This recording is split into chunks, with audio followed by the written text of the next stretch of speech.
SIR কি হবে রাজ্যে, কবে হবে, এই সব কিছু নিয়ে রাজ্যে প্রস্তুতির একেবারে শেষ পর্যায়ে রয়েছে নির্বাচন কমিশন।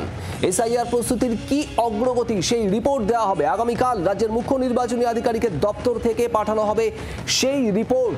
আর আজ এই রিপোর্ট চূড়ান্ত হওয়ার সম্ভাবনা।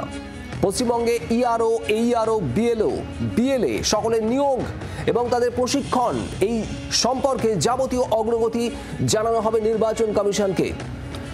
বুধবার মুখ্য নির্বাচনী আধিকারিকদের সঙ্গে বৈঠকে বসবেন জাতীয় নির্বাচন কমিশনার। আর এরপরেই এসআইআর সম্পর্কে একেবারে সুনির্দিষ্ট তথ্য সামনে আসার সম্ভাবনা। কবে হবে এসআইআর রাজ্যে সে বিষয়েও স্পষ্ট হওয়ার সম্ভাবনা আগামী বুধবারের এই বৈঠকে। আর তার আগে আজ নিজেদের রিপোর্ট চূড়ান্ত করতে চলেছে রাজ্য এবং মুখ্য নির্বাচনী আধিকারিকের তরফে সেই রিপোর্ট পাঠানো হবে। কমিশনের তরফে তোড়জোড়। এসআইআর প্রস্তুতির কি অগ্রগতি, কোথায় কোথায় হবে এসআইআর, কবে হবে। অক্টোবর মাসের দ্বিতীয় সপ্তাহে বিজ্ঞপ্তি জারি হওয়ারও সম্ভাবনা রয়েছে। আগামী বুধবার মুখ্য নির্বাচনী আধিকারিকদের সঙ্গে বৈঠক করবে জাতীয় নির্বাচন কমিশনার।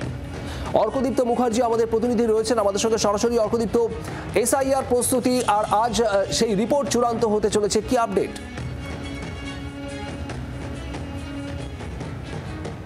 পশ্চিমবঙ্গে এসআইআর কবে হবে এই প্রশ্ন কিন্তু দীর্ঘদিন ধরেই ঘুরপাক খাচ্ছে রাজনৈতিক মহলে, এবং যদি সবকিছু ঠিক থাকে তার একটা পরিষ্কার চিত্র পাওয়া যেতে চলেছে শুভদীপ এই বুধবারে অর্থাৎ পরশুদিন।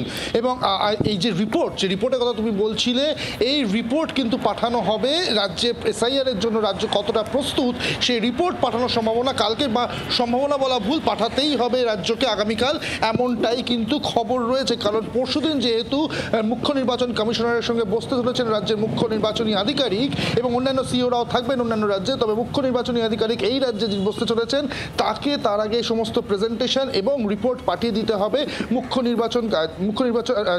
জাতীয় নির্বাচন কমিশনের কাছে।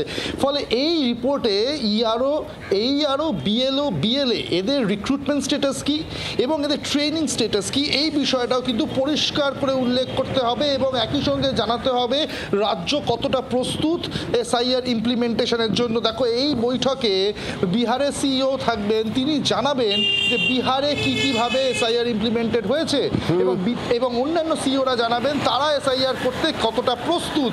অর্থাৎ একটা বিষয় পরিষ্কার, যেহেতু বিহারে এসআইআর হয়েছে এবং তারপরে ইলেকশন হবে, যতক্ষণ না, যেটা নির্বাচন কমিশন সূত্রে খবর শুভদীপ, যতক্ষণ না এসআইআর হচ্ছে ততক্ষণ কিন্তু ভোটও হবে না। অত্যন্ত গুরুত্বপূর্ণ এবং অত্যন্ত তাৎপর্যপূর্ণ। ফলে এসআইআর পশ্চিমবঙ্গ সহ অন্যান্য রাজ্যে করতে কিন্তু রীতিমতো তৎপর কমিশন। কিছুটা বৈঠকে মোটের উপর চূড়ান্ত একটা ছবিটা স্পষ্ট হওয়ার সম্ভাবনা রয়েছে। আর তার আগে আজ রিপোর্ট চূড়ান্ত করতে চলেছে মুখ্য নির্বাচনী আধিকারিক এ রাজ্যে। অর্কদীপ্ত, তোমায় ধন্যবাদ। বাংলার আওয়াজ, বাঙালির আবেগ, জি 24 ঘন্টা।